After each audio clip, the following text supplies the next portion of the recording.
Now it's time to hear from Dr. Selene Fregosi, who is a postdoctoral researcher specializing in bioacoustics at the Cooperative Institute for Marine Resource Studies at Oregon State University, also part of NOAA. So she's going to tell us how she uses sound to study marine life. She's going to share how and why scientists use acoustics to study whales, some of the cool technologies she uses to listen to the ocean, and why noise pollution is a conservation concern. So Selene, you may now go ahead and share your screen, turn your video on, unmute yourself, and begin your presentation.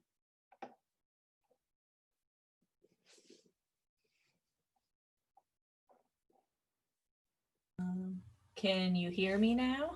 We can hear you and we can see me. Okay, cool.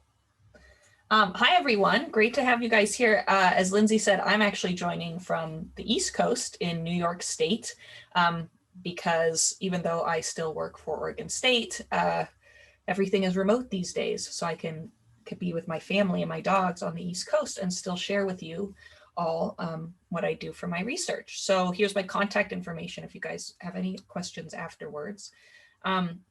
So to start, I'm going to talk to you a little bit about sort of my journey to get here.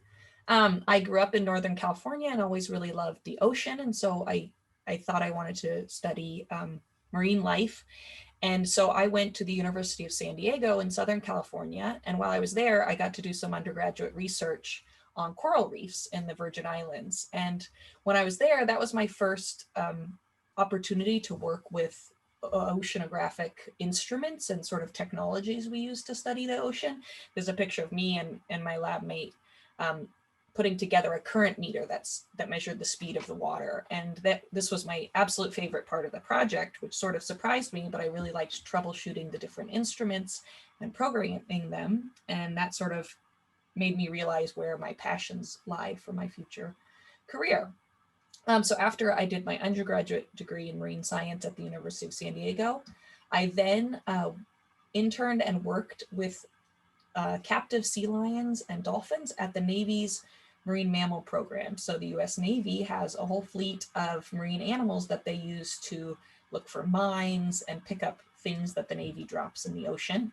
And so I worked there and did some training with some animals. And while I was there, I learned all about bioacoustic research. They do some research with those animals and look at how those animals hear, and in the case of the dolphins, how they echolocate and use them for scientific studies, which I thought was really cool.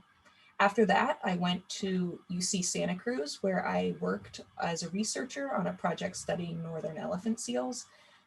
If you guys have ever seen northern elephant seals, they're absolutely massive. This is a picture of me in blue tagging one. We tagged them so we could identify the individuals. And I studied the vocal communication of the males.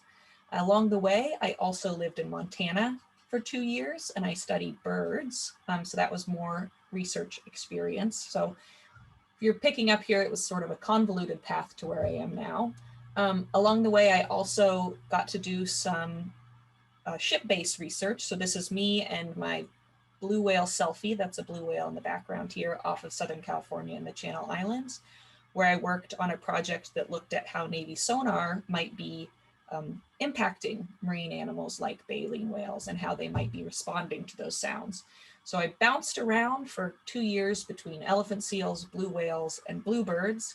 And then I decided to go back to graduate school. So that's what brought me to Oregon State. So I did my master's at Oregon State studying elephant seals. This is a female elephant seal, so a little bit smaller than the male there. But we instrumented her with a bunch of tags to see how she responded to Navy sonar. And then after that, I stayed on to do my PhD and I got back into, well, the tag was technology too, but really dove into the technology and engineering side of ocean instrumentation, where I used marine robots called gliders to listen for whales. And that's what I'll be talking to you guys a little bit about, more about here.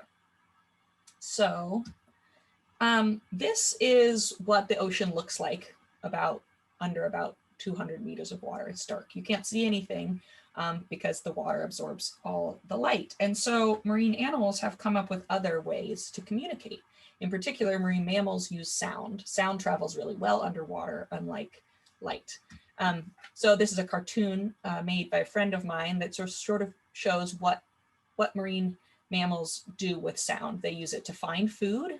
They use it to communicate with one another, whether they're conspecifics, other individuals of their species, or their offspring, or even to find mates, especially over really long distances. And all these different sounds that the whales, that marine mammals, whales, seals, sea lions make are species specific. So we know that blue whales make a particular sound, fin whales make a particular sound, and we can listen and figure out where the animals, when and where the animals are. We do this with a bunch of really cool acoustic recording technologies, and they come in all sorts of different sizes. You can tow a hydrophone. That's what's just another word for an underwater microphone. So recording device, you can tow it behind a ship. You can put it on the bottom of the seafloor and it can record in the water column. There's a couple different kinds of that.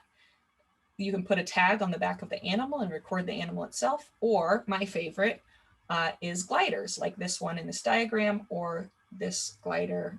This is our glider Will off of a boat off of Southern California. So the cool thing about marine robots is that they allow us to record more animals over wider distances in space and time. So we can fly a glider out over really far offshore out in the ocean and learn a lot about marine mammals that we otherwise wouldn't be able to study. And some of the different kinds of marine robots that exists are one called the rowboat, which is a solar powered and wind powered autonomous boat. So no one drives it, it just is out there. It's a robotic boat, and that can tow a hydrophone. The wave glider is similar. It sits at the surface and it has solar panels, and the power of the waves move it along. And then what I primarily work with are gliders, which is this one here. And what this shows is that it sort of makes this seesaw pattern underwater. And then when it's at the surface, it talks via satellite, and it can send data to me sitting at my little computer here as Glider Man. So it's a really cool way to get out and study areas we know very little about for pretty cheap compared to a ship. Also, if you're worried about getting seasick or anything like that, I do most of my work from land, so that's typically not an issue for me. So once we record the sounds, so we send out these instruments and we just listen, we record for days and days, sometimes years of acoustic data, and then we have to bring it back into the lab and analyze it. And we do that through two ways. We listen to the sounds and we look at the sounds. And what this picture is showing you, this is called a spectrogram, and it's a visual representation of sound. And so frequency, or the pitch, is on the y-axis and time is on the x-axis, and the color indicates how much energy there is. So this sound has a lot of energy from 10 kilohertz up towards, it sweeps up to 20 kilohertz. And what I know looking at this is that this is a whistle from a spinner dolphin, because they have species specific sounds. So what I do is I listen and look at these different sounds, and then I answer questions about marine mammals using these different sounds that we record. So what kinds of questions can we answer? I'm going to show you a couple plots. The information in them isn't super important, but it just shows the variety of questions. So we can answer questions like, where are the whales? So this is a map of San Diego, California, and the islands that are off of San Diego. And you can record, and there were 4 hydrophones put out for a whole year offshore there. And we can tell, this is date on the x-axis, and the number of detections. And so we can tell where the animals were when. So there weren't as many animals at site HP, this is blue whales. There weren't as many blue whales there, but there were lots of blue whales at site N, and lots at site E in the winter, but none at site E in the spring. So we can answer questions about where the whales are and when they're there simply by listening for them. I'm going to skip that one. So then the other questions we're trying to figure out about acoustics, bioacoustics in marine mammals, are how noise pollution is impacting those animals. So this picture is just showing you sort of how crazy all the different sounds that are happening in the ocean are. So here's a right whale over here and a right whale over here, but there's all sorts of sources of noise, not just the right whales. Looking for oil, those ships make sound, cargo ships make sound, even wind and rain and lightning and earthquakes make sound. And so there's all sorts of sound going on in the ocean. And if those right whales need to communicate with each other along a long distance to find each other, to mate or find food, but there's all this other sound going on, they may not be able to hear each other. Just like if you are, you go to a concert and you're trying to talk to your friend, but it's really loud, you might not be able to hear each other. And so a big part of research that we're trying to figure out as marine mammal acousticians is how is this sound that we're adding into the ocean potentially disturbing the whales? And so that's another really cool area of research. And then, so just before we get to the questions, I wanted to show you guys a couple of really cool sounds that marine mammals make, because some of them are kind of crazy sounding. I'm gonna make sure that my, that my sound is gonna work, and Lindsay's gonna tell me if it's not working. But so I'm gonna play a couple different marine mammal sounds for you. And if you guys want, you can type in the chat box and give me a guess. These are all marine mammal sounds. I'll give you a hint of that, but you can tell me if you think you know what kind of animal it is. You could type it in the chat and I'll tell you when someone gets it right. Okay, so first, we'll do this one.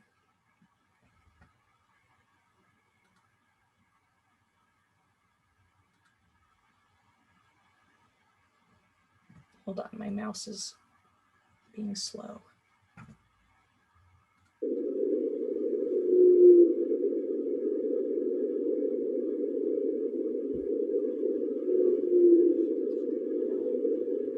It is a whale. Someone said whale. Yep, it's definitely a whale.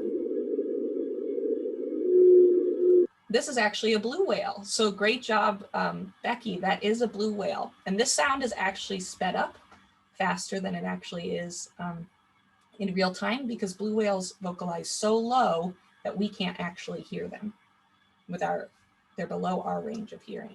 So that's a blue whale. Okay, here we go. And this is showing the spectrogram of what the sound looks like too. So you can see that they look different, not just sound different.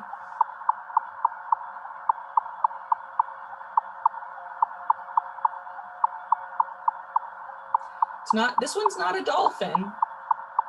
I have a couple different whale species who actually, if you're really paying attention to the slide, the answer's on there. This one is actually a fin whale. So this is the second largest whale behind blue whales, and they live in the same area, and males make this sound to find mates. Okay, this one you guys have probably heard before. It's a little bit more famous.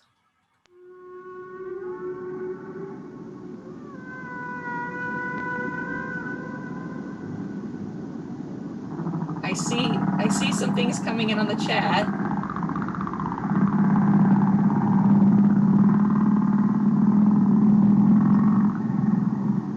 This is a humpback whale.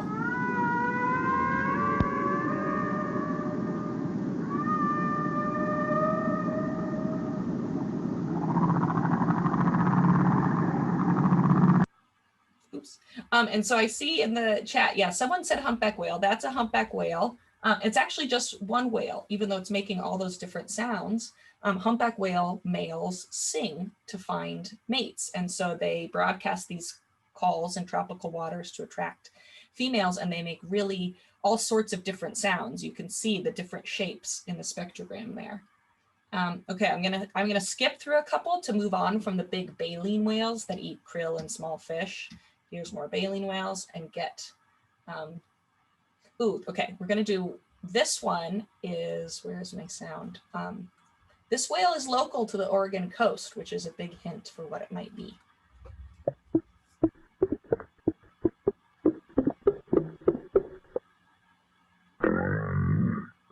It's Phoenix, got it. Yeah, that's a gray whale.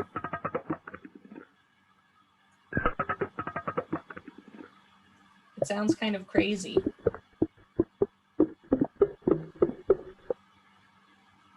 So gray whales come and feed. They travel, they migrate up and down the coast of Oregon, and some of them hang out and feed in Depot Bay. So these are the kind of sounds that if we hear this on our acoustic recorder, we know that we've got gray whales in the area. Okay, this next one is kind of crazy.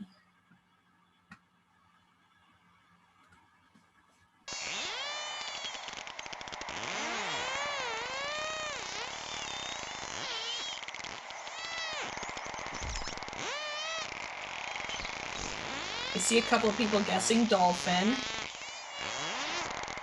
Yes, this is common dolphins, actually. Bottlenose dolphins sound pretty similar, but this happens to be common dolphins recorded down in Southern California. And so they make all sorts of clicking sounds that they use to echolocate and find prey, kind of like bats. And they also make all sorts of whistly and burst pulse sounds that are social sounds to communicate with one another. Okay, I'm going to play one more and then we're going to go to questions. Actually, I'm going to play two more because I have one more really good one after this one.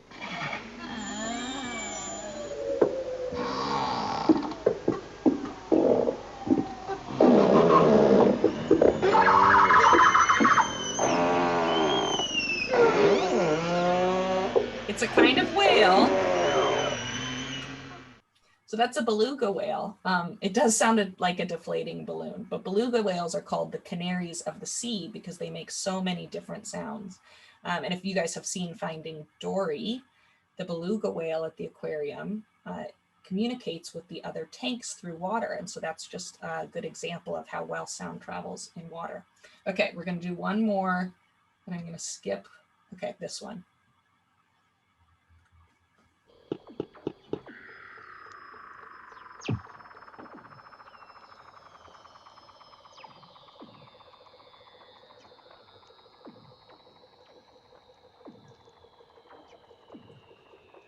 If I didn't tell you this was a whale, would you even think an animal was making this sound? Or it's not actually a whale, but if I didn't tell you it was an animal, would you even think an animal was making the sound? It sounds like lasers. It sounds like a sci-fi movie, Selene. Yeah, exactly. Yeah, or an alien probe. This is actually a Weddell seal that lives in Antarctica. And the males, again, there's a theme here. The males make all sorts of sounds under the ice during the breeding season. And sometimes, one last really cool fact, sometimes they use these crazy sounds that marine mammals make as sound effects in movies because, yeah, it sounds like a sci-fi movie or something like that. And then I'll stop there if we want to go to questions. Well, that was super cool, Selene. Thank you so very much. And thank you, participants, for being so interactive with us and putting your guesses into the chat. Yeah, that was great. Know our whale and yeah, our whale sounds. That's fantastic. So some questions about the sounds while we're on sounds real quick is how can you tell if you're listening to one whale or a bunch of whales? I know we had a comment by someone saying, oh, it sounds like a bunch of whales. So how can you tell if you're listening to one versus many? That's a really good question. Sometimes we can't tell if it's depending on the sound. If it's just a single sound that's coming through that's always the same level, sort of the same loudness, then sometimes we can guess that it's the same animal. Or sometimes if you see two patterns of sounds that are different loudnesses, you can guess that that's two animals. But actually, if we have 3 hydrophones, if you have at least 3 hydrophones, you can actually triangulate where the sound is coming from, kind of like how GPS uses satellites to triangulate your location in space. And so if you're doing that, you can localize where the animal is. And in that case, you can localize individual animals and tell how many animals there are. But that's a whole big area of research. And part of what I did my PhD on is how can we count the animals from the sounds? And we don't always know. And that's a really exciting area of research that brings together sort of cool, exciting math with the biology. Fantastic. Thank you, Selene. And while we're on sounds real quick, where does the sound emerge from on a dolphin or whale? The mouth, the blowhole? That's such a good question. So they don't necessarily know for the big baleen whales. It comes from the whole cavity, the whole animal moves. Basically, it's like a big giant speaker that makes these really low frequency sounds. But for dolphins, they've studied that a lot more carefully, and it comes from the blowhole. There's sort of a sac.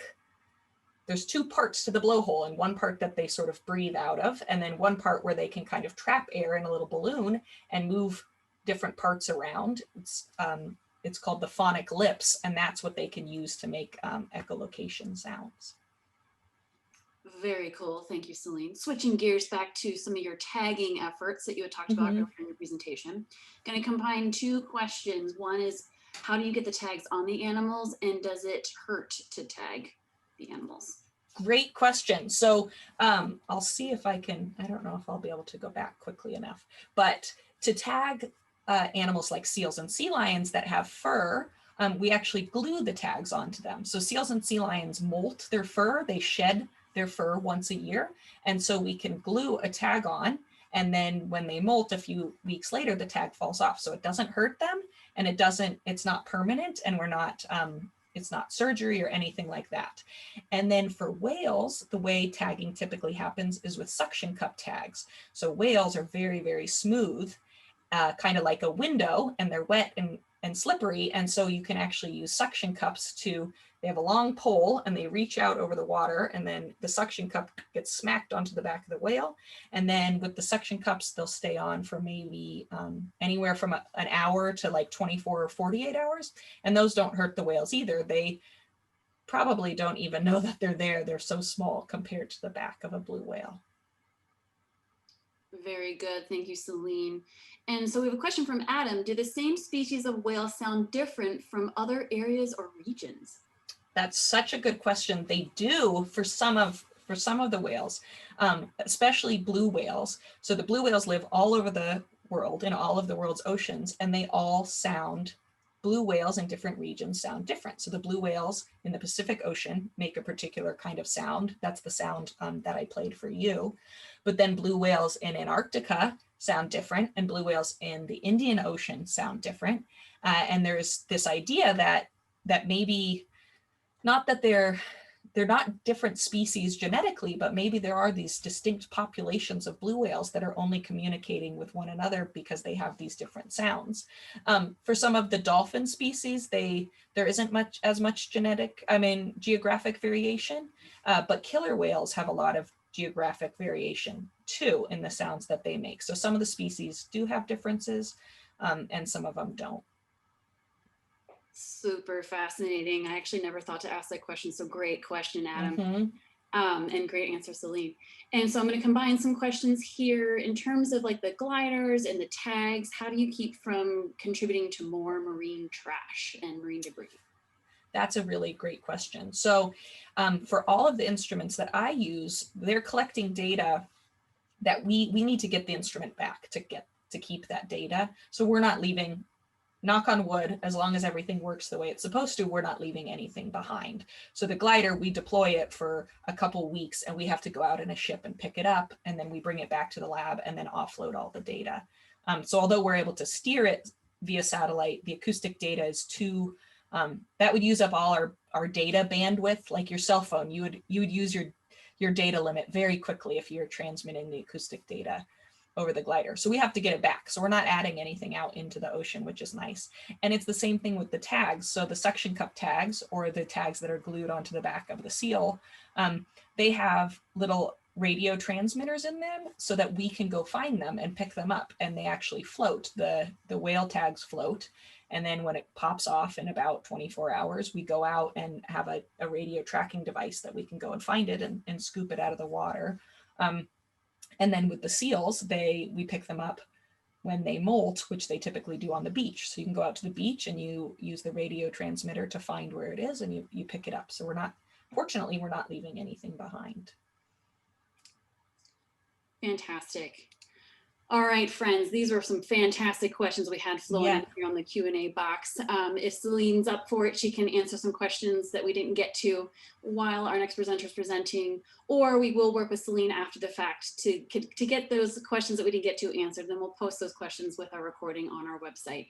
And so thank you so much, Selene, for a fun, interactive presentation. It's always fun to hear what the below the ocean or in the ocean, what it sounds like. So thank you so much.